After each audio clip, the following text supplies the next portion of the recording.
যে কথাটা ভাইরাল হয়েছে, যদি মারুফের লোক থাকে তাহলে উনি আমেরিকায় গেল কেন? যদি মারুফের লোক থাকে তাহলে উনি কেন প্রবাসে চইলা গেল? উনি কেন ছবি করে না? উনার বাবা এত বড় ডাইরেক্টর, উনি তো ছবি করতেই পারত। কারণ কি, আমাদের দেশের যদি আপনি 5 জন সুপারহিট ডাইরেক্টরকে নিয়ে আসেন, কাজী হায়াৎ অবশ্যই একজন। তো উনার বাবা যদি এত বড় ডাইরেক্টর হয়, উনার কি দরকার ছিল প্রবাসে যাওয়ার? এরকম একটা প্রশ্ন তুলছেন। হ্যাঁ, গুরুত্বপূর্ণ প্রশ্ন আমি মনে করি। এখানে মারুফ সাহেব কেন জড়াইলো? মারুফ সাহেবের কিছু কথা শুনলাম, দুই বন্ধুর মধ্যে একটু ভুল বোঝাবুঝি হয়ে গেল আমার মনে হয় এই ছবিটার, বরবাদ ছবিটার সেন্সার নিয়ে। মারুফ বোধহয় কিছু মাইন্ড করছে এবং উনি আকার ইঙ্গিতে শাকিবকে বলছে যে ভাই তোমার যে ভক্তরা আছে এদেরকে সামলাও, এ ধরনের, সরাসরি বলেন নাই, এ ধরনের ইঙ্গিত দিছে। আবার এটার ব্যাখ্যা দিছে যে কাজী হায়াৎ সাহেব যে বলছে মারুফেরও লোক আছে, মারুফের লোক আছে বলতে এইটা বুঝাই নাই যে ওই যে আপনার ওই যে 7 রাস্তার মোড়ে ওই যে কি জানি একটা এলাকা আছে, আমি ভুলা গেলাম এলাকাটা, ওই এলাকার লোকজন নিয়ে মারুফ আছে, এটা না। ওই যে কি জানি যে এলাকাটার নাম, যাই হোক, কারো যদি মনে হয় আপনি একটু কমেন্ট করে জানায়েন। ওই এলাকার নাম মানে মারুফের ভক্তকুল আছে, সাকিবের যেমন ভক্তকুল আছে। তোমরা সাকিবিয়ানরা যেভাবে চিৎকার করতেছো ভাই বোনা যে আমার ছেলে কোনো ভক্তকুল নাই, মানে মারুফের ভক্তকুল আছে, ওইটা নিয়েই ওই যে লোকমান সাহেব বলছেন যে তাইলে বিদেশ গেল কেন? যাই হোক ভাই, যার ভাগ্য যেখানে রিজিক লেখা আছে ওখানে তো যাবেই। আর আমি একটা কথা বলি, মারুফ সাহেব কেন জড়াইছে দেখেন, এই যে সাকিবের সাথে এত গভীর বন্ধুত্ব, এই বন্ধুত্বটা ফাটল ধরতেছে এই ছবিটা সেন্সারকে কেন্দ্র করে। কারণ মারুফ তো ভাই প্রতিবাদ করবেই, এটা আপনাদের বুঝতে হবে। কারণ কাজী হায়াতকে আমরা যে চোখে দেখি, মারুফকে আমরা যে চোখেই দেখি না কেন, ওনারা কিন্তু বাপ পুত্র, হ্যাঁ, ওনারা কিন্তু বাপ ছেলে, তাই না? ওইটা তো আলাদা একটা ইমোশন, ওইটা আপনারা একটু মাথায় রাখবেন। সন্তান হিসাবে মানে একমাত্র সন্তান মারুফ কাজী হায়াৎ সাহেবের, ওনার তো খারাপ লাগবে, প্রতিবাদ করবেই। কারণ উনি মনে করতেছেন ওইখানে যারা চিল্লাইছে তারা ওনার বাবাকে ছোট করছে, তার বাবা অপমানিত হয়েছে, এটা উনি মনে করতেছেন। এই মনে করা থেকে উনি বলতে পারে, কিন্তু আসলে কি ওইখানে কোনো অপমান করেছেন না। আসলে সাকিবিয়ানরা ওখানে গেছে কেন এটা আমি আপনাদেরকে বলি। সাকিবিয়ানদের একটু পাগল আছে, আর পাগল না হইলে বুঝছেন ভক্ত হবে কেন?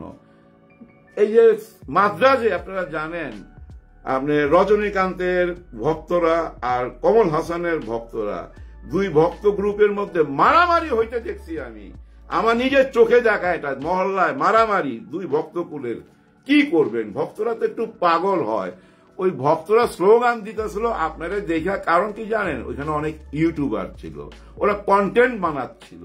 আপনি এত বড় একজন পরিচালক, আপনার তো বোঝা উচিত প্রত্যেকটা মানুষই এখন বুঝছেন সোশ্যাল মিডিয়ার সাথে জড়িত, সবাই হাতেই মোবাইল আছে, মোবাইল আছে মানে একটা ক্যামেরা আছে, এটা তো অন হয়ে আছে চারিদিকে। আপনি যে ধমক দিচ্ছিলেন, মারুফের কথা বলতেছিলেন, আপনার চেহারার মধ্যে প্রচুর রাগ ছিল, আর এগুলা রেকর্ড হচ্ছিল, আর এগুলাই কিন্তু এখন ভাইরাল হচ্ছে। এটা আপনার মাথা থেকে কেন চলে গেল আমি বুঝি না। আপনি তো শুধু ডাইরেক্টর না, আপনি একজন অভিনেতাও বটে, অনেক বড় অভিনেতা। সবচেয়ে মজার ব্যাপার কি জানেন, শাকিব খানের সব ছবিতেই কিন্তু কাজী হায়াৎ সাহেব থাকে। হ্যাঁ, শাকিব খানের সব ছবিতে। অনেকে মন্তব্য করে যে এটা রাখা হয় যেহেতু উনি সেন্সর বোর্ডের মেম্বার, একটা সুযোগ সুবিধা পাওয়ার জন্য, যা আমার ছবিটাকে সুনজরে দেখবে এই জন্য ওনাকে রাখি। না, ব্যাপারটা এরকম না। লম্বা চৌড়া আছে তো মানায়। প্রিয়তমাতে সুপারহিট না প্রিয়তমা ছবিটা, কাজী হায়াৎ সাহেব বাবার চরিত্রটা করছে না, নাকি ভুল বললাম বলেন তো? সুপারহিট ছবি, ওই অঙ্কেতে না হয়। উনি ভালো, গলার ভয়েসটাও তো দারুণ। আমার ছবিতে অভিনয় করছে। হ্যাঁ, এই যে মান্নার প্রোডাকশনে যে 2টা ছবি আমি করছি, দোনো ছবিতে উনি আছেন, তো ভালো অভিনেতা, অনেক দিন যাবত অভিনয় করে। যাই হোক, ওই বাপ ছেলের ব্যাপারটা আপনারা অন্যভাবে দেখেন না। একটু মন্তব্য করার সময় শুধু মাথায় রাখবেন ওনারা পিতা পুত্র, এই কথাটা মাথায় রাখলে হবে, আর কোনো প্রবলেম নাই। যাই হোক, ঘড়ির কাঁটা ঘুরতেছে, সময় বদলাইতেছে, আপনি কেন বদলাবেন না? কেন রিসেট বাটনে চাপ দিবেন না? কেন রিস্টার্ট দিবেন না নিজেকে? কেন নিজেকে বদলাবেন না? কেন ওইরকম থাকবেন? হ্যাঁ, দুঃখের কথা বইলা শেষ করি।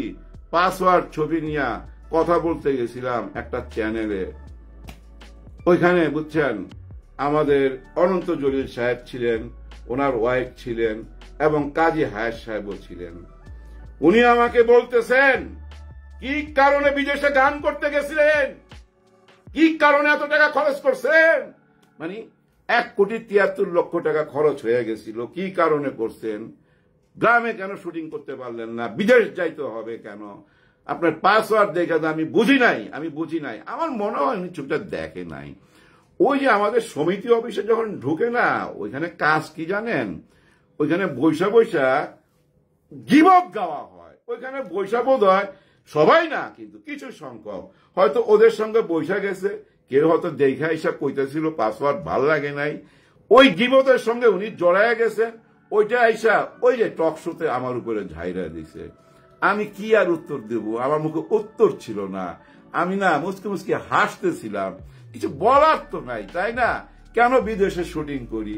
যদি আয়সা উনি 2019-এ কথা বলে, তার মানে কি উনি রিসেট বাটনে চাপ দেয় নাই, ওই আগের জায়গায় রয়ে গেছে। এটা আমি মনে করি। ওনার মধ্যে অনেক প্রশ্ন, বা এই যে মারুফও একটা প্রশ্ন করছে যে টাকার জন্য সব ছবি বানাইতে হবে কেন? কারোর ছবির নাম নেয় নাই, কিচ্ছু বলে নাই। কিন্তু এই টাইমে আইসে এখন তো অনেকগুলো ছবি রিলিজ হচ্ছে, দাগি রিলিজ হচ্ছে, জঙ্গলি রিলিজ হচ্ছে, অন্তরাত্মা রিলিজ হচ্ছে, আমাদের বরবাদ রিলিজ হচ্ছে। এই টাইমে যদি একজন সাবেক হিরো এসা বলে টাকার জন্য সব ছবি বানাইতে হবে কেন, কাকে বললো কথাটা বলেন তো? যে কোনো একজনকে তো বলছে। যদি 4টা ছবি বা 5টা ছবি আসে, এই 5টা ছবির প্রডিউসার, ডাইরেক্টর বা শিল্পীরা এরা আহত হবে না? তো আপনি একজন সাবেক শিল্পী, এখন হয়তো প্রবাসে খুব ভালো অবস্থা আছেন, তার মানে আপনি এই ধরনের কথা বলবেন? হ্যাঁ, এটা তো বলা ঠিক হয় নাই। কি কারণে এই কথাটা বলবেন যে সব ছবি বানাইতে হবে টাকার জন্য? কাকে বলছেন? কিভাবে বুঝলেন? তার মানে কি উনি ওনার বাবার কাছ থেকে, যেহেতু ওনার বাবা সেন্সারে, উনি হয়তো প্রত্যেকটা ছবির সম্বন্ধে শুনছেন। এই 4টা 5টা ছবি যা আসতেছে, এগুলো শোনার পর হয়তো উনি এইটুক শুনছেন যে একটা ছবি খামাখা বানাইছে, যার জন্য উনার মুখে আসতে পারে, মেবি না হইতে পারে, এটা আমার ধারণা। না হলে এই টাইমে কেন এই কথাটা বলা হবে টাকার জন্য সব ছবি বানাবেন? এগুলা লেখালেখি হচ্ছে, এগুলা নিয়ে কন্টেন্ট বানানো হচ্ছে, এগুলা নিয়ে ভিডিও তৈরি করা হচ্ছে। আপনি কেন এই টাইমে বলবেন বন্ধুকে? হ্যাঁ, আবার এটাও বলছেন আমি বন্ধুত্ব না রাখলে কি আসে যায়, আমার বাবা না রাখলে কি আসে যায়, শাকিব খান না রাখলে কি আসে যায়? এগুলা কি বলার টাইম? এই জিনিসগুলো যারা হাওয়া দিতেছে, ওই হাওয়াটা আপনি যে গায়ে লাগাবেন কেন? আল্লাহ রসুলের দোহাই লাগে ভাই, চুপ হয়ে যান। আমাদের ইন্ডাস্ট্রি নিয়ে মানুষ ভালো মন্তব্য করে না, একদম করে না। আমরা পরাজিত সৈনিক। হ্যাঁ, আপনি দেখেন বর্তমান মিডিয়া যারা আছে বা যারা ছবি বানাচ্ছে, এরা কিন্তু এফডিসির ঘরানার না, মাথায় রাখেন, এটা এফডিসির ঘরানার না। এরা সবাই কিন্তু ওটিটি থেকে আসা, অন্য জগৎ থেকে আসা। এই দুই জগতের মধ্যে একটা ভেদাভেদ আছে, মেধার একটা ভেদাভেদ আছে, বুঝা নিয়েন ব্যাপারটা। যার জন্য এইসব হিংসাত্মক কথাবার্তা হয়। অনেক কিছু আমরা মেনে নিতে পারি না, সত্যকে মেনে নিতে পারি না, উত্তেজিত হয়ে যাইতেছি। কারণ কি জানেন? অনেক দিন যাবৎ দেখতেছি, ভাল লাগে না। সাকিবের সাথে আমার ব্যক্তিগত ক্ল্যাশ থাকতেই পারে, একটা ঝগড়া থাকতেই পারে, কিন্তু আমার তো বুঝতে হবে ওই এক সাকিব খান আছে বইলা এখনো ওই যে কয়েকটা সিনেমা হল বাইচা আছে না, বাইচা আছে।